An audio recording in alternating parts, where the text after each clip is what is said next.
इतना ज्यादा वेट कराने के बाद फाइनली भाई कल्कि 2898 एडी का ट्रेलर आ चुका है और क्या ही माइंड ब्लोइंग ट्रेलर था भाई, मजा आ गया। तो कल्कि 2898 एडी का ट्रेलर मुझे कैसा लगा एंड इसको लेकर मेरा क्या रिव्यू है, सारी चीजें वीडियो में आगे बात करेंगे, तो एंड तक जरूर देखना और रिव्यू अच्छा लगे तो चैनल को सब्सक्राइब करके ही जाना। सो कल्कि का ट्रेलर देखने के बाद पता चली गया है कि मूवी का स्केल कितना हाई होने वाला है। ऑल क्रेडिट गोज टू नाग अश्विन। भाई इनका जो विजन है इस मूवी को लेकर, आई एम टोटली स्पीचलेस। मतलब भाई कोई बंदा इतने आगे की कैसे सोच सकता है। Nag Ashwin, hats off to your vision. तो ट्रेलर स्टार्ट होता है एंड हमें बताया जाता है कि इस दुनिया का पहला शहर काशी, जो कि अब आखिरी शहर बन चुका है एंड पूरे तरीके से सूखा पड़ा हुआ है। और फिर हमें कॉम्प्लेक्स को दिखाया जाता है और एक बच्चा कहता है कि वहाँ पे बहुत सारा पानी है। तभी राजेंद्र प्रसाद का कैरेक्टर कहते हैं कि पूरी दुनिया से अगर सब कुछ छीन लेंगे तो सब कुछ तो होगा ही। इट मीन्स कि वहाँ और भी रिसोर्सेस अवेलेबल होंगे एंड इससे ये भी पता लगता है कि काशी के अलावा और भी जो शहर एग्जिस्ट करते थे उनको कॉम्प्लेक्स में जो रह रहे हैं उन लोगों ने डिस्ट्रॉय किया है एंड देन धरती के सारे रिसोर्सेज को अपने कॉम्प्लेक्स में ट्रांसफर कर लिए हैं, जिसके चलते पूरा धरती पर पानी का एक बूंद तक नहीं है। एंड ट्रेलर देखने के बाद ये भी क्लियर हो जाता है कि जिन्हें जिन्हें लग रहा था प्रभास का कैरेक्टर ही कल्कि का अवतार होंगे, इवन मुझे भी यही लग रहा था कि प्रभास कल्कि का ही अवतार होंगे इस मूवी में। नाउ इट्स क्लियर कि मूवी में प्रभास कल्कि का नहीं बल्कि भैरवा का कैरेक्टर प्ले कर रहे हैं। और अगर तुमने बुज्जी एंड भैरवा का प्रीलूड देखा हुआ है तुम्हें पता ही होगी भैरवा एक बाउंटी हंटर है और वो थोड़ा काइंड ऑफ फनी कैरेक्टर है जो चीजों को ज्यादा सीरियसली नहीं लेता।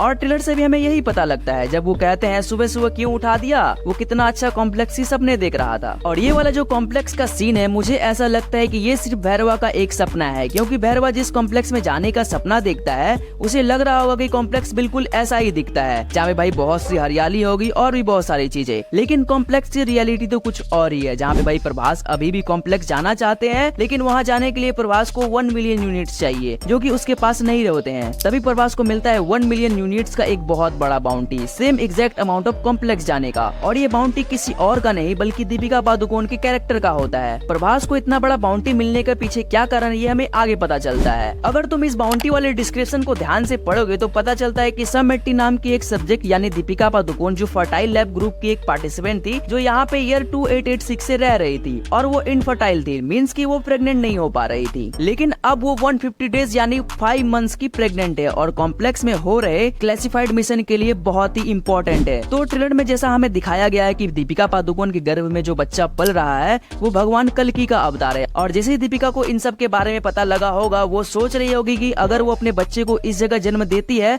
तो उसका मिसयूज किया जाएगा, इसीलिए वो कॉम्प्लेक्स से भाग जाती है और इसी कारणवश उसके ऊपर 1 मिलियन यूनिट्स का बाउंटी रखा जाता है। तो अब आते हैं अश्वत्थामा के कैरेक्टर अमिताभ बच्चन के ऊपर। फर्स्ट ऑफ ऑल तो भाई अश्वत्थामा के कैरेक्टर में अमिताभ बच्चन क्या ही बैड एस लग रहे हैं। जहाँ भाई अश्वत्थामा के गिल्स में जो बच्चा था राया, वो यहाँ पे अश्वत्थामा से कहते हैं पता है आप कितने लोगों को बचा सकते हैं। अश्वत्थामा जवाब देते हैं एक की ही रक्षा करना है, केवल एक की। और यहाँ पे वो दीपिका की कोख में पल रहे बच्चे की रक्षा करने की बात कर रहे हैं जो कि भगवान कल्कि का अवतार है। प्रभास जो अब दीपिका को पकड़ने का बाउंटी ले चुका है और जब प्रभास उसको पकड़ने जाता है तो वहाँ पे प्रभास और अमिताभ बच्चन के बीच एक तगड़ा फाइट देखने को मिलता है। और अगर तुम नोटिस करोगे तो यहाँ पे अश्वत्थामा और बाकी के जो लोग हैं उनके मुकाबले अश्वत्थामा का जो हाइट है वो काफी बड़ा दिखाई देता है। जैसा कि हम इस शॉट में देख सकते हैं जब अश्वत्थामा भैरवा को उठाकर दीवार से टकराते हुए ले जा रहा है तो भैरवा अश्वत्थामा के हाइट से आधे हाइट का दिखाई पड़ रहा है। तो इसके बारे में थोड़ा गूगल में पढ़ा तो पता चला कि सतयुग में लोगों का हाइट करीबन 32 फीट होता था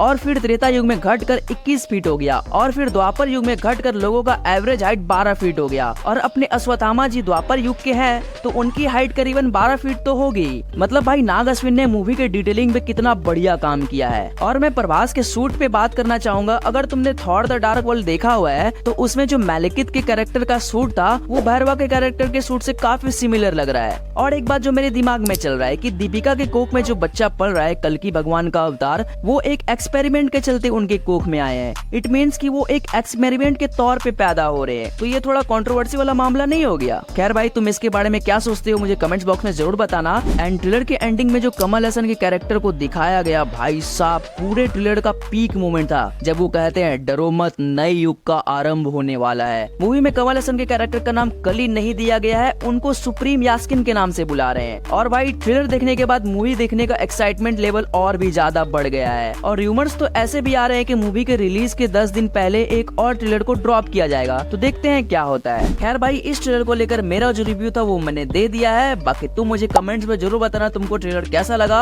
और तुम्हारे इस मूवी को लेकर और भी क्या थ्योरीज है वो भी जरूर से शेयर करना। एंड मेरा रिव्यू अच्छा लगा हो तो वीडियो को लाइक एंड चैनल को सब्सक्राइब भी कर लेना। और तब तक के लिए देखते रहिए सिनेवर्स।